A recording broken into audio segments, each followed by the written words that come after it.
Hi, this is Nathan with Lazy Bee Honey Company with another episode of Be Informed. Today we're going to discuss feeder options. There's several different varieties of feeders out there, so we're going to give a brief rundown of the options and some of the pros and cons to let you decide what's best for your application. So today we're going to start with just the basic entrance feeder. They come in plastic or in metal applications.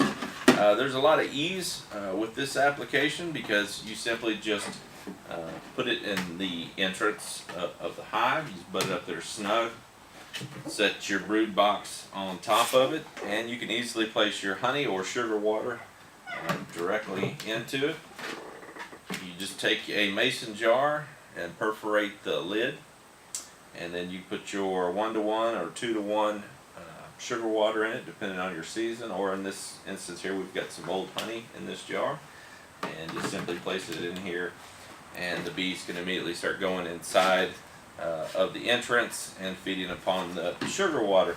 Now, so the pros is it's easy to install. The con, oftentimes you'll have robber bees just fly right in, help themselves to the sugar water or honey and fly out, so you may be feeding more than just your bees.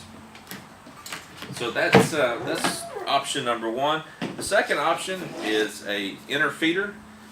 It fits within the hive body just like a frame. They make these in 1 gallon, gallon and a half, and 2-gallon applications. And they also make them with or without the ladder.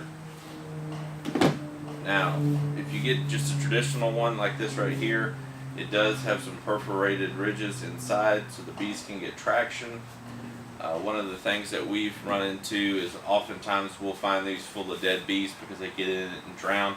So we recommend that when you order them, that you go ahead and order them with these nylon and this top wooden board seats right inside the inner feeder like so.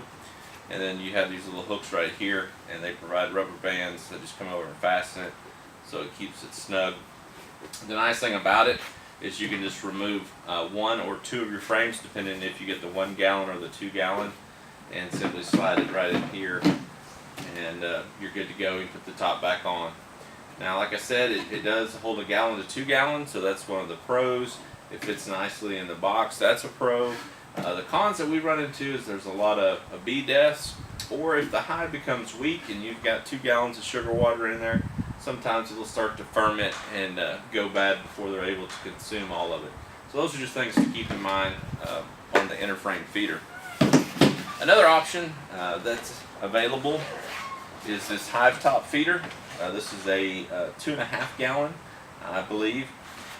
It's one that sits right on top of your brood box. It's basically a shallow super. It's got this polyurethane plastic liner inside and a screen cover down the middle, which allows the bees to enter from inside. It's perforated up here at the top. They come in the top, they come up here, and then they're able to climb down and attach themselves to the wire, which helps them keep from drowning. And they're able to have something to hold on to as the flow or the level of sugar water goes down over time as they consume it. So this one's nice because it holds a lot, so you don't have to work the bees very often. You don't have to disturb them. That's great if your hive is strong and healthy and you have a lot of bees. Same problem with this one that we've run into is if you have this on a hive that's weak and you're just putting it on there so you don't have to fool with it and you think it's going to help build them up because you're giving them a lot of sugar water, it'll get rancid because it sits and they're not able to consume it fast enough. Now, we've been told, I've never done this, we've been told that you can add a little bit of bleach or even some lemongrass oil to help stabilize that sugar water and prevent that fermentation. Once again, that's something you'll have to just research on your own. We've never tried that. So we've covered the basic 3 feeders. You have your 2 different entrance feeders. You have your frame feeder, or inner feeder as it's called, and then we have our hive top feeder. Now, we here at Lazy Bee Honey Company have made a 4th feeder. We basically just emulated a migratory cover. We've taken some 3/4 inch plywood and some 2x2 trim and made our own lid that fits nice and snug on top of a brood box.